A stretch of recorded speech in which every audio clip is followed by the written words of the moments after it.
Welcome, and whatever you do, don't look at the walls, because once you do, you'll start to notice their breathing. My name is Claire Morris, and this is the story of how I rented an apartment in New Jersey that had no windows, and why the people inside the walls still whisper my name. If you're watching this, please listen till the end. I want you to know what's waiting for you the next time you hear a knock from the inside. It started 3 months ago, on a Thursday I still wish I could erase from my life. I had just broken up with my boyfriend, lost my job at the design firm, and maxed out my credit card on a U-Haul I didn't even need. I needed a place to live cheap, safe, anywhere that didn't smell like old carpet or somebody else's sadness. That's when I saw it. A listing on a community Facebook page, studio apartment, $650 a month, all utilities included. Move in today, no credit check. New Jersey doesn't give you miracles. It gives you parking tickets and overpriced groceries, so this felt wrong. Too good, too quick. But desperation makes you stupid. I messaged the number. A man called back immediately, voice warm and cheerful like he'd been expecting me. "Hi, Claire," he said. "You can move in tonight if you want. The place is perfect. Perfect." That word should have warned me. When I arrived, the building looked normal enough. 3 floors, tan brick, a patchy lawn somebody clearly gave up mowing halfway through. The landlord, who introduced himself as Mr. Garvey, was waiting outside with a smile that never reached his eyes. "Come on in," he said. "I think you'll really like the layout." We walked inside the studio, and at first glance, he was right. The place was spotless. Newly painted walls, polished hardwood floors, a kitchenette that didn't look like it belonged in a college dorm. And no weird smells, which in Jersey is a small blessing, but then I noticed it, and my stomach twisted. There were no windows, none, not one. Just blank walls on every side, smooth and uniform, like they'd been built in a hurry. No curtains, no blinds, no space where a window used to be. It felt like a room designed to hide something or someone. Before I could even ask, Garvey gave a little laugh. "Most tenants find it unusual," he said, "but you'll get used to it. People today want privacy. Privacy, that word echoed in my head. I hesitated, and maybe he sensed it, because he stepped closer and lowered his voice. "If you sign tonight, I'll knock 100 off your first month." And that was it. My stupid, broke self agreed. By 10 p.m., I had moved in. I set up my mattress, plugged in a lamp, microwaved some leftover pasta, and tried to convince myself I had made a good choice. For the first night, nothing happened. No noises, no weird smells, no ghosts crawling out of vents. Just silence, thick silence, like the whole room was holding its breath. It wasn't until the second night that I heard it. I had just drifted off when something tapped the wall next to my head, not lightly, not like pipes settling. This was deliberate. "Knock, knock," I sat up, heart pounding. "Hello?" My voice sounded tiny, like it didn't belong in the room. Silence, then a whisper, soft, raspy, right behind the wall.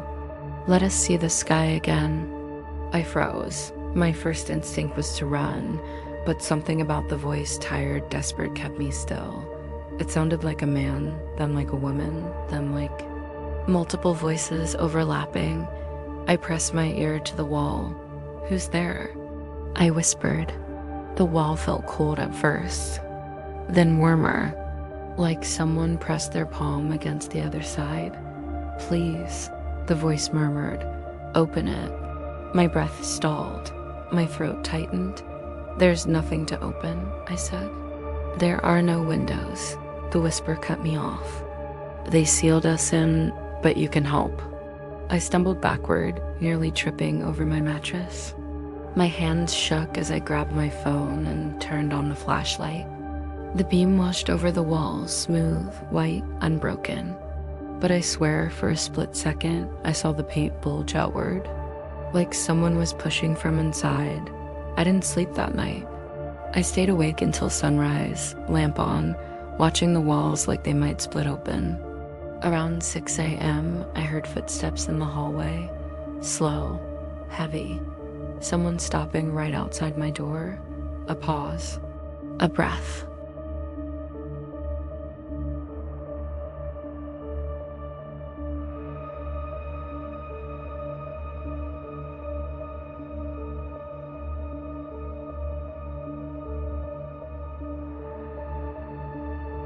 I barely moved after hearing Garvey's voice at the door.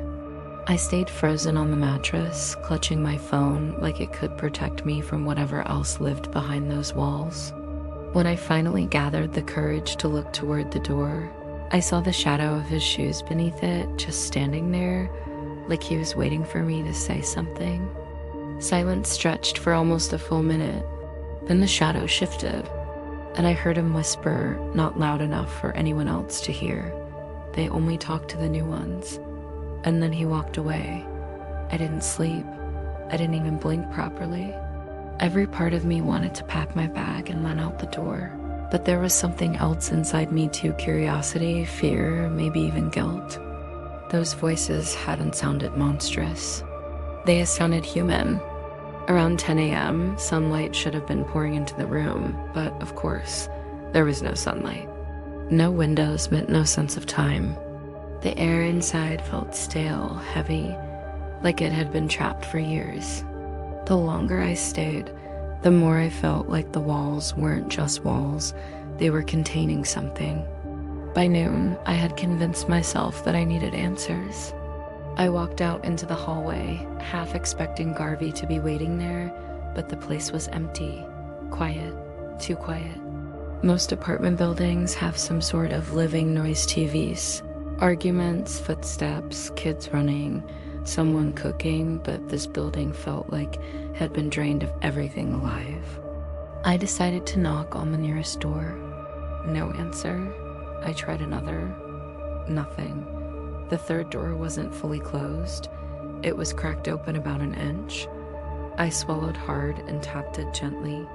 "Hello," I said. "Is anyone here?" No response. I pushed the door a little. The apartment looked identical to mine. Except for one thing, the furniture was still there. A couch, a small coffee table, a lamp, everything covered in a thin layer of dust, like no one had touched it in months. And again, no windows, just blank walls. I stepped inside and immediately felt the temperature drop. Cold air rolled through the room like a draft, except there was nowhere it could have come from. I turned to leave, but something on the table caught my eye. A stack of mail, unopened, addressed to someone named Martha Green. The dates on the envelopes were old 5, maybe 6 years, and all the mail had been delivered here. Long after the place looked abandoned, I backed up slowly, heart thudding. This wasn't just an empty apartment. Someone had lived here, and then vanished. My throat tightened as I whispered into the dim, stale air. "Where did she go?" The wall answered. A single knock, then a second, then a third. I staggered backward, hit the doorframe, and ran back into the hallway. I didn't stop until I reached the stairs. But when I tried to go down, something strange happened, like the building didn't want me to leave. I kept reaching the same landing, 4th floor, 3rd floor. But every time I turned the corner, I ended up back on the same hallway where my apartment was. I wasn't imagining it. I wasn't confused. The building was looping. My breathing turned shallow as panic crawled up my spine. What kind of place does that? I finally made it back to my door, shaking, exhausted, my chest tight like the air wasn't enough. When I stepped inside, I expected silence. But the voices were already awake.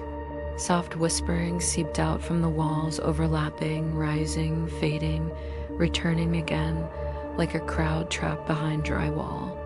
I pressed my back to the door, terrified. "Stop," I whispered. "Please stop." They didn't. One voice pushed through the rest. A woman's, weak, trembling, close. Help us, she said. Open the wall. We can't breathe. I shook my head violently. I don't know how. There's nothing to open. A soft tapping began inches from my face. Tap, tap, tap. And then her voice again, right in my ear. They took the windows first. My stomach clenched so hard I almost doubled over. They sealed the light, sealed the air, she whispered. But we're still here. We never left. I pressed both hands over my ears, but her voice slid right through my fingers. They don't let us look at the sky. I cried out. Who did this to you? Silence. Then another voice, this one deep, shaky, angry. He did. I froze, and this time they didn't whisper. The entire wall boomed with one word, all voices merging into a scream. Garvey. I stumbled backward as the wall bulged outward, just for a second like dozens of hands were pressing from inside, trying to punch their way out. I collapsed onto the floor, shaking uncontrollably. Then everything went still, quiet, except for one sound. Footsteps, slow, heavy, approaching my door. And then a knock. Claire, Garvey said softly. Let me in. I stared at the door, too terrified to breathe. Garvey's voice sounded calm, patient, almost gentle, like someone coaxing a frightened animal out of hiding. Claire, he said again, fingers tapping softly on the other side. I know what you heard. Let me in. I'll explain everything. The voices in the walls had gone dead silent, like they were listening. My heart hammered against my ribs so hard I thought it might burst. Every instinct screamed not to open that door. But what choice did I have? If I stayed silent, he might break in. If I let him in, he might do worse. I forced my voice to steady. What did you do to them? I asked, a pause. Then he exhaled, slow and heavy. Claire opened the door. No. Silence again. Then something in his tone shifted, subtle, but unmistakable. All right, he murmured. I'll tell you, but keep your voice down. They're always listening, he said. They, like he didn't mean the voices in the walls. I stepped closer, but didn't unlock it. Start talking, I whispered. Garvey's shoes shifted on the other side. I pictured him leaning close to the door, lips almost touching the wood. This building, he began, was part of a government experiment back in the 90s. Sensory isolation. They wanted to see how long people could live cut off from daylight, sound, and time. My blood chilled. They sealed the windows, he continued, reinforced the walls, pumped air through hidden vents so the subjects couldn't tell day from night. They wanted to study the mind under pressure. What happened to the people? I asked, though I already feared the answer. Another pause. They didn't do well. Behind me, just faintly, I heard a whisper slide out of the walls. He's lying. My throat tightened. What happened to them, Garvey? They lost track of reality, he said. Started hearing voices. Talking to shadows. Seeing things that weren't there. I flinched. But the project was shut down, he continued, and the subjects were relocated. The way he hesitated on relocated made my stomach drop. And now the building is, what? Still being used? No, he said quickly. It's not like that anymore. I rent to people who need cheap housing. You'll adjust. They all do. But what about the others? I shot back. Martha Green. The tenants who lived here before me, where did they go? Garvey didn't answer. Instead, he said something that twisted my gut. You weren't supposed to hear them this early. Them, the voices.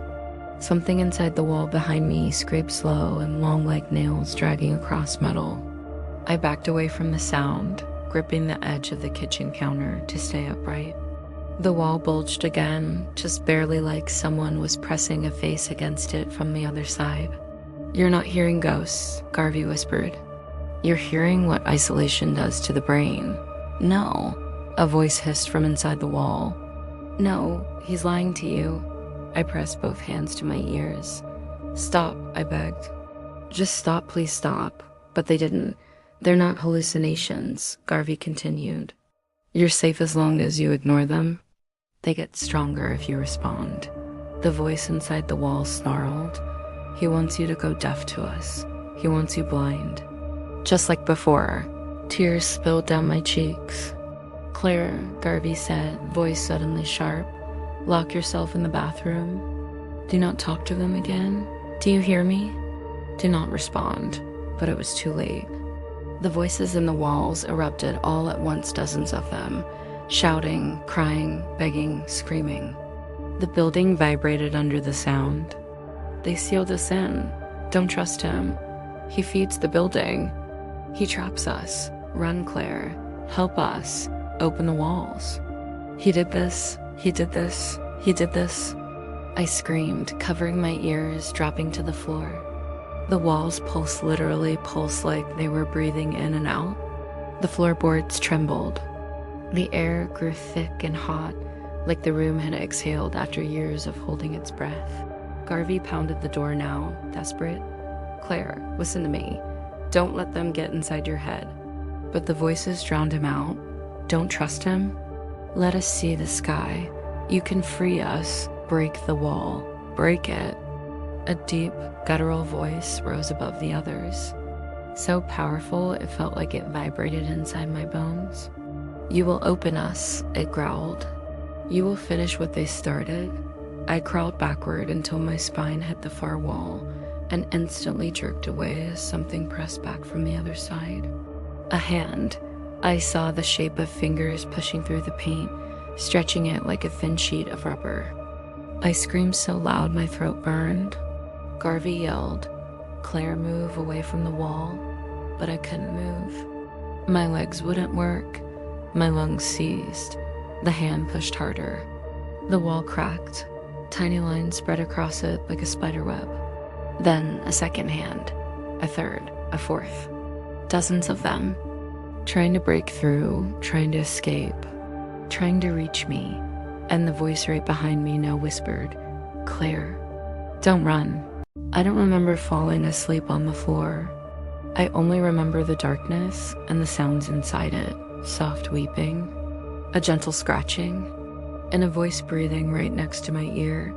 Please don't leave us again. I jerked awake, heart hammering. The apartment was colder than it had ever been. My breath fogged the air like I was trapped inside a freezer. I pushed myself up, shivering. Tom, I whispered. Silence, but something was different. The walls weren't just walls anymore. They were breathing, slow, almost invisible expansions, like ribs rising and falling under paint and plaster. I backed away, my heel brushing something. I looked down, my phone, the only source of light left. I picked it up, but the moment I touched it, every lamp in the apartment flickered to life, glowing with a sickly yellow, like old hospital bulbs. And then I heard it, a scraping, coming from the far hallway, long, slow, dragging, like fingernails pulling across concrete. I swallowed, throat tight. Tom, the sound came closer, then stopped. The hallway stretched before me in heavy light. The walls looked swollen, almost blistered. Something whispered from inside them. Sky. Please. We just want the sky. I forced myself to walk forward, one trembling step after another. The door Tom had opened earlier, the one leading into a chamber full of whispering walls, was shut again, but not tightly. The hinges creaked gently, like someone had pulled it half open and waited. I reached toward it. If you can hear me? Tom, give me a sign. The lights immediately shut off. Darkness slammed into me like a physical thing. I gasped and fumbled with my phone's flashlight. The narrow beam cut through the dark and landed on the door. It was fully open now, and something stood inside the doorway. A silhouette, tall, thin, bent at the shoulders like its bones had grown in the wrong direction. For one single second, it didn't move. Then its head snapped toward me, fast, unnatural. I screamed. The figure rushed forward. Not running, crawling, on all fours, limbs bending like wet branches. I stumbled backwards, hitting the opposite wall hard. My flashlight shook wildly as the creature skittered into the living room. But when the light fully caught it, I froze. It wasn't a creature. It was a person, or what was left of one. Skin pale and stretched tight, eyes milky and wide. Cheeks carved in, lips cracked open like old wounds. The body was so thin I could see ribs pushing against the skin, and dust falling from its joints. And carved into its chest, shallow, bloody letters were the words, "Let you see." It reached out for me, fingers long and gray, nails cracked. Another shape crawled out behind it, then another. All of them human, but warped, malnourished, suffocated by decades in darkness. Their voices rose into a single desperate chant. Sky, sky, sky. Show us the sky. I bolted toward the main door, fumbling with the lock. My fingers slipped once, twice, panic shaking every muscle. Behind me, their crawling grew loud, frantic, desperate. My hand closed around the deadbolt. I twisted. The door wouldn't open. I twisted harder. The knob wouldn't budge. The lock was melting, right there in my hands, soft like hot wax.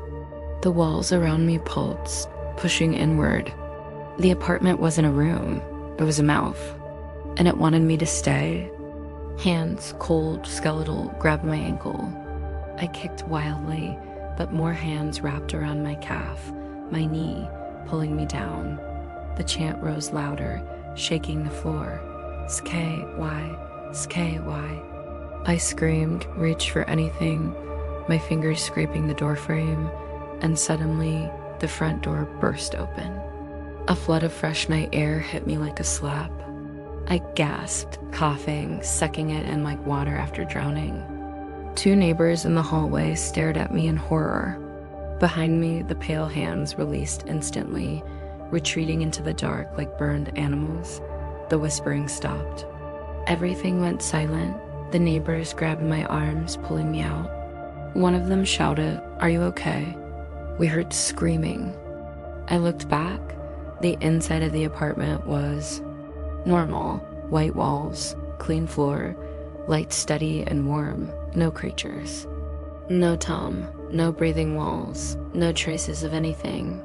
Just an empty, perfect, windowless apartment. I was shaking so hard I couldn't speak. Paramedics came, questions came. I couldn't answer any of them. My body felt hollow, my mind even more so. They told me the landlord vanished. His office emptied overnight. No trace of him. Days passed. I stayed in a motel, curtains wide open, staring at the sky as often as I could. Blue sky, real sky. The kind I'd taken for granted my whole life. Last night, someone slipped an envelope under my door. Inside was a Polaroid, a picture of me, sleeping in the motel bed, and behind me, in the dark corner of the room, a pale hand rested against the wall. On the back of the photo, in shaky letters, "The sky is beautiful. Thank you. But now come back. We miss you." I dropped the picture, and then I heard it. A single soft knock. From inside the motel wall,